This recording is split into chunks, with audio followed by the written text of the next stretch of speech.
మీ అందరికీ వాడి మీద ఉన్నంత ప్రేమ వాడికి మీ మీద లేదు. లేదని మీరెలా చెప్పగలుగుతున్నారు? వాడు మొరటోడు కావచ్చు, కానీ కసాయివాడు మాత్రం కాదు. అది కాదు, నా మాట విను. ప్లీజ్, నాకు నమ్మకం ఉంది.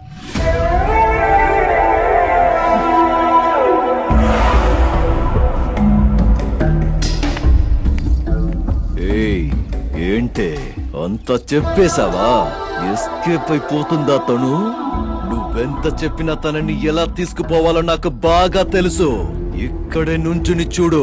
చిన్నప్పటి నుంచి నేను ఎదురు చూసింది ఈ రోజు కోసమే. వాడిని జైలుకి పంపించాను. ఇప్పుడు తనని తీసుకెళ్లి వాడి దగ్గరే వదిలేస్తాను. ఇప్పుడు మా అమ్మకి ఎవరే దిక్కు? నేనొక్కడ్నే. ముందు జరగబోయేది కూడా అదేనే.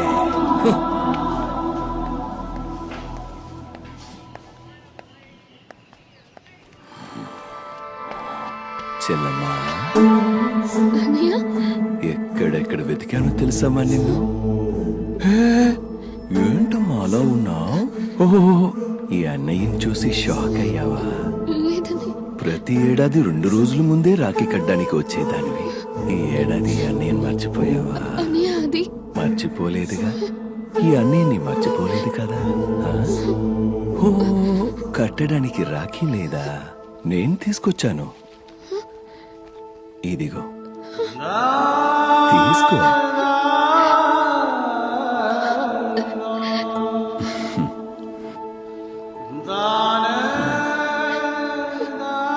ఏం ఆలోచిస్తున్నావమ్మా? కట్టు.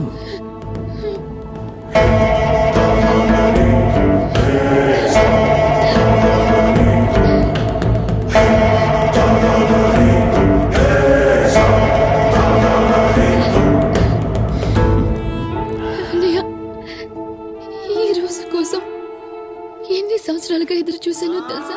సంతోషంగా ఉందమ్మా, సంతోషంగా ఉంది. చెల్లి రాఖీ కడితే అన్నయ్య ఆ చెల్లెలికి గిఫ్ట్ ఇవ్వడం అనేది మన సంప్రదాయం అమ్మా. కానీ నా చెల్లెలికి ఏం గిఫ్ట్ ఇవ్వాలమ్మా నేను? పర్వాలేదన్నయ్య. అలా అనకూడదమ్మా. నువ్వు ఫస్ట్ టైం రాఖీ కట్టావు. లైఫ్ లాంగ్ గుర్తుంటుంది. అలాగే నువ్వు లైఫ్ లాంగ్ గుర్తు పెట్టుకునేలా ఒక గిఫ్ట్ ఇవ్వాలి. నాతో అంటే ఈ అన్నయ్యతో వస్తావు కదమ్మా? సరే అన్నయ్య, వస్తాను. మరి రామా, రా.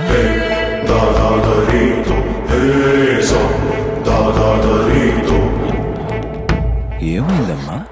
వీళ్ళందరినీ చూస్తుంటే భయం వేస్తుందా? నాకెందుకన్నయ్య భయం? నువ్వున్నావుగా.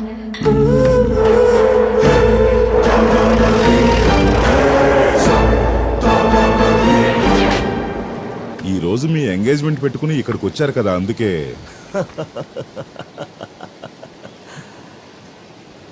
మీ అందరికీ ఒక స్పెషల్ ట్రీట్ ఇద్దామని వచ్చాను.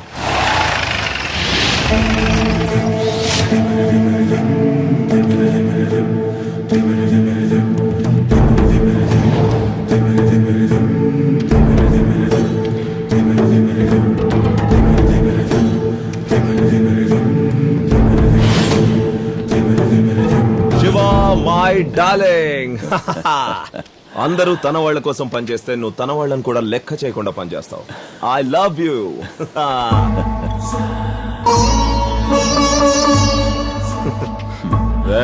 తీసుకురండి రా.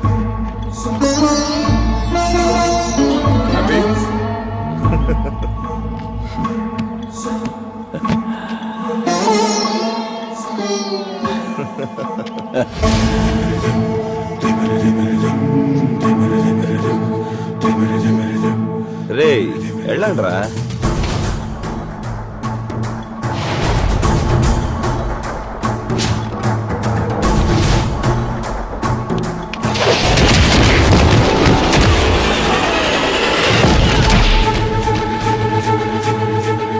ఇంకా చేయాల్సిన పని చాలా ఉంది. ఎవడైనా ముందుకొచ్చాడో నరుకుతా. రే శివ, ఎవరడ్డాకొచ్చి ఏం మాట్లాడుతున్నావు? నేను కొట్టాలని డిజైర్ అయిపోయానంటే అడ్డా ఎవడిదైతే ఏంటి? అడ్డంగా ఎవడొచ్చినా సరే తొక్కేసి కాలు మీద కాలేసుకుని మీసం తిప్పుతా. ఏంట్రా టోనే చేంజ్ అయింది? ఒక టోన్ మాత్రమే కాదురా, అక్కడ కూర్చునుంది కదా తను నా ఎంటైర్ క్యారెక్టర్ నే మార్చేసింది. హ, నేనెంత ఇడియట్ లోఫర్ పాపిని వర్స్ట్ నా కొడుకునంటే నన్ను కాళ్ళకేసుకున్న చెప్పులు వదిలే చోట కూడా కూర్చోపెట్టకూడదు. అలాంటిది నా కాళ్ల మీద పడి ఏమందో తెలుసా? ఆశీర్వదించన్నయ్యా అంది.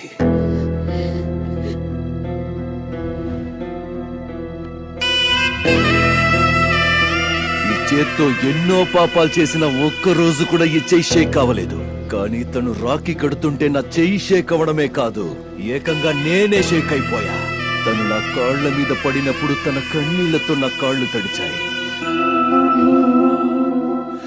నా తలకెక్కిన పొగరంతా తన కన్నీటితో కడిగి పారేసింది. బంధాల్లో ఇంత పవర్ ఉంటుందని నాకు అప్పుడే తెలిసింది. లైఫ్ లో ఫస్ట్ టైం. వింటున్నావా?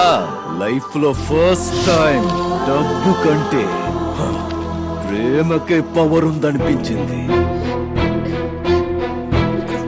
చిన్న వయసులో మా నాన్న వస్తాడన్న నా నమ్మకం అబద్ధమైనట్టుగా మా అన్నయ్య వస్తాడన్న తన నమ్మకం కూడా అబద్ధం కాకూడదని డిసైడ్ అయిపోయా. నేను మోసం చేస్తున్నానని తెలిసి కూడా నేను పిలిచిన వెంటనే ఒక్క మాట కూడా మాట్లాడకుండా మా అన్నయ్యని వచ్చింది కదా, ఆ నమ్మకాన్ని మోసం చెయ్యకూడదని ఫిక్స్ అయిపోయా. అందుకే తనని నాతోనే తీసుకొచ్చాను. ఇదంతా తన ముందు చేస్తున్నది నేనేంటన్నది ప్రూవ్ చేసుకోవడానికి కాదురా, ప్రతి ఒక్క చెల్లెల ముందు తన అన్నయ్య వచ్చి నిలబడితే ఎలా ఉంటుందో అని ఇలాంటి వేదవన కొడుకుల ముందు ప్రూవ్ చేయడానికి. రేయ్, నీ వెనకాల తనుంటే నా వెనకాల ఎవరున్నారో తెలుసుగా? My dad JB the king maker. Extra డబ్బులు కావాలంటే అడుగు, ఇంకో సూట్ కేసు పారేస్తా. చేతికి కట్టిన ఆధారం కట్ చేసి తను నువ్వే ఇక్కడ వదిలిపెట్టి వెళ్ళాలి. వీఆర్ గుడ్ ఫ్రెండ్స్ బేబే. అడ్రస్ తెలుసుకుని సర్వీస్ చేయడానికి నేను కొరియర్ బాయ్ కాదురా, ఫైటర్. కొడితే ఎవడు అడ్రస్ అయినా గల్లం తవ్వాల్సిందే. పోయాడికి నా పేరు చెప్పండి. చేసేదంతా చూస్తూ సైలెంట్ గా ఉండడానికి ఆ శివుడి ముందున్న నందిని కాదురా, ఆ దుర్గమ్మను మోసుకు తిరిగే సింహాన్ని.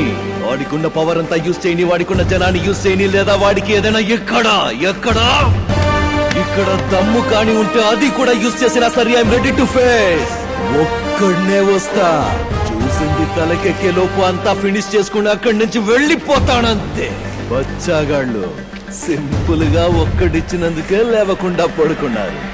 నేను సీరియస్ గా కొడితే స్ట్రైట్ గా కాటికే. ఏంట్రా చూస్తూ నించున్నారు? ఒకరు నింపుకొని పంజా విసరడానికి వచ్చిన ఆ సింహాన్ని చీల్చి సముద్రంలో పారేయండి.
ఎక్కడున్నాడో ఫోన్ చేసుకోండి. Okay sir. ఇంకా ఎంతసేపు? వచ్చేస్తాడమ్మా. వచ్చేస్తున్నాడు. On the way.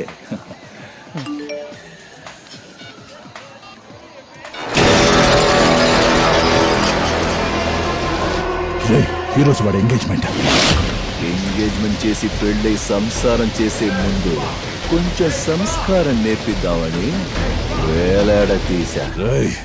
నా కొడుకేమైనా అయిందో? అది కూడా నీ చేతిలోనే ఉందిరా. ఏం కావాలా నీకు? ముందు వదిలే. జైల్లో ఉన్న ఆ మనిషిని ముందొదిలేయ్. ఆ ఏరియాలో హాస్పిటల్ కట్టాలనుకున్న నీ కలను ముందొదిలేయ్. వదిలేమని చెప్తాను, ఇప్పుడే వదిలేమని చెప్తాను. నా కొడుకుని మాత్రం వదిలిపెట్టు. నేను నా నీడను కూడా నమ్మనురా. నీలాంటి కంత్రిగాడిని ఎలా నమ్ముతాను? మూసుకుని ఇప్పుడే నువ్వు వెళ్ళి ఆయన్ని రిలీజ్ చేయించు. నువ్వు చూస్తున్నావుగా నీ కొడుకుని, నాకు కూడా ఆయన్ని చూపించు. వెళ్తున్నా. రే బండి తీరా, త్వరగా పోలీస్ స్టేషన్ పోనీ. రే వారిని రిలీజ్ చేయరా. చెప్పింది చేయరా త్వరగా. సార్ తప్పైపోయింది మేడం, మీరు కూడా వెళ్ళండి. వెళ్తున్నారు కనిపిస్తుందా? వెళ్తున్నారు చూడు, వెళ్తున్నారు చూడు. ఇక్కడ ఆపరా. చూడు చూడు, ఇక్కడికి వచ్చారు చూడు, చూస్తున్నావా? సరిగ్గా చూడు, సరిగ్గా వినండి, అందరూ వినండి. ఈ డాక్యుమెంట్స్ అన్ని చేస్తున్నా. ఇక మీద ఈ స్థలం మీదే, సరేనా? చేస్తున్నాడు చూడు. చెప్పిందంతా చేశాను. నా కొడుకేదైనా జరిగితే నేనొక రకమైన కంట్రీ మేడ్ పిస్టల్ లాంటోడిని. ఎదురుగా ఉన్న శత్రువుని మాత్రమే కాల్చను. సరిగా హ్యాండిల్ చెయ్యకపోతే కన్ను పట్టుకున్న వాడిని ముందు కాల్ చేస్తా. Handle me with care. మీరెంత రాక్షసుని పెంచారో తెలుసా? వాడు రాక్షసుడు కాదమ్మా, వాడి గురించి నాకు బాగా తెలుసు. అందరూ ఉండి కూడా ఎవ్వరూ లేని అనాథలా పెరిగాడమ్మా. వాడికి వాళ్ళ అమ్మ కావాలనే పంతం తప్ప ఎవ్వరినీ బాధ పెట్టే ఉద్దేశం లేదమ్మా.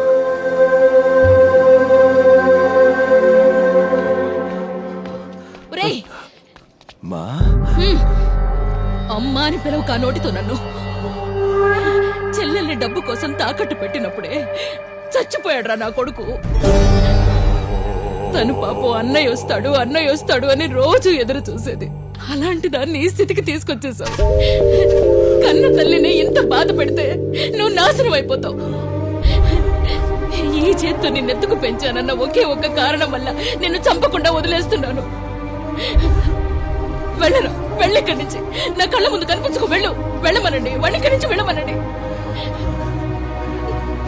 ఎన్ని రోజులు నువ్వు నన్ను తిట్టినా, చీకొట్టినా, అవమానించినా అన్ని సహిస్తూ వచ్చాను. ఎందుకో తెలుసా? నిన్ను నా సొంత కొడుకని అనుకున్నాను.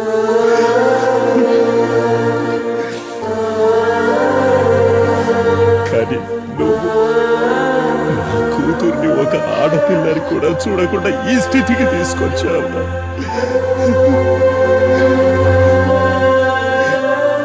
నీకొక సొంత చెల్లుంటే ఇలాగే చేసుండేవాడుగా.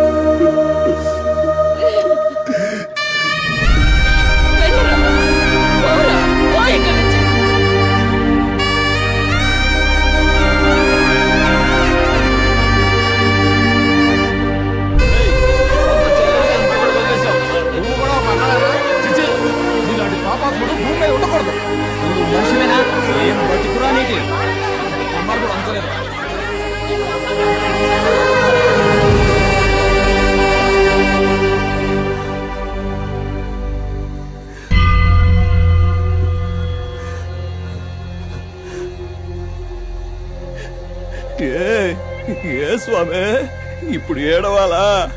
నేను ఏడవడం నువ్వు చూడాలా? నేను ఏడవను. ఇంకా ఎన్ని కష్టాలు ఇస్తావో ఇవ్వు, ఎదురించి నిలబెడతాను. ఏడవను. ఎందుకో తెలుసా? వాళ్ళందరూ నాకు బంధాల విలువ తెలియదని, హృదయమే లేదని చెప్పేశారు. నువ్వే కదా నన్ను చిన్నప్పటి నుంచి చూసింది. నువ్వే చెప్పవయ్యా, నాకు బంధాలు విలువేంటో తెలీదా? నాకు హృదయమే లేదా?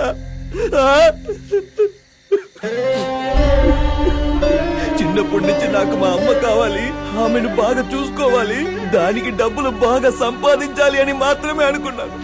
అందుకే ఈ ప్రపంచంలో మిగతా అన్ని చిన్నవే అనిపించాయి. ఇలా తయారయ్యాను. కానీ హాస్పిటల్లో మా అమ్మ ఏమందో తెలుసా? కానీ పెంచిన ఒకే ఒక్క కారణం వల్ల తన చేతులతో చంపలేదండి. అయినా తనకేం తెలుసు? తను ఆ మాట అన్నప్పుడే నేను చచ్చిపోయాను. నేను నాకు ఎవ్వరు వద్దనుకున్నప్పుడు అందరికీ నా భయం వల్లనో కోపం వల్లనో ఏదో ఒక రూపంలో వాళ్ళ హృదయంలో కొంచెమైనా చోటు ఉండేది. కానీ ఈ రోజు నాకు అందరూ కావాలనుకుంటున్నాను. నాకు మాత్రం ఎక్కడ చోటు లేదు. ఏ ఫిట్టింగ్ పెట్టావయ్యా స్వామి? భలేవాడు అయ్యా నువ్వు. ఏవయ్యా, నాలో ఉన్న బాధ చూడవయ్యా, నీకే అర్థమవుతుంది. అదే నేను పాత శివయ్య ఉంటే అందరినీ నిలబెట్టి ఎవరిని తిడుతున్నారు తెలుసా? మీకు ఇదంతా చేసింది నేనే అని చంప పగలగొట్టి బుద్ధి చెప్పు ఉండేవాడిని. ఇప్పుడు నేను కొత్త శివుణ్ణి కదా, ఏం చేయమంటావు? అందుకే నీ దగ్గరకు వచ్చి అన్ని చెప్పుకుంటున్నాను. ఇదిగో స్వామి, నేనేం చెప్పకపోయినా అంతా నీకు తెలుసని నాకు తెలుసు. అంతా తెలిసి కూడా నువ్వు మౌనంగా ఉన్నావు చూడు, అందుకు నా కోపం. ఏంటి నా మీదే వీడు కోపం చూపిస్తున్నాడు అనుకుంటున్నావా? ఈ పూటకి, ఈ నిమిషానికి కోపం చూపించాలన్నా, ప్రేమ చూపించాలన్నా నాకు నువ్వు తప్ప ఇంకెవరున్నారు? వాళ్ళందరిలాగా నువ్వు కూడా నా మీద కోపం చూపించగయ్యా. నీకు చేతులెత్తి దండం పెడతా. నా లైఫ్ లో ఇంకెవరిని ఇబ్బంది పెట్టను. నీ మీద ఒట్టు. రేపే అందరి నుంచి దూరంగా వెళ్ళిపోతాను. ఎక్కడికైనా వెళ్ళి ఏదైనా చేసుకుంటాను అనుకుంటున్నావా? లేదు.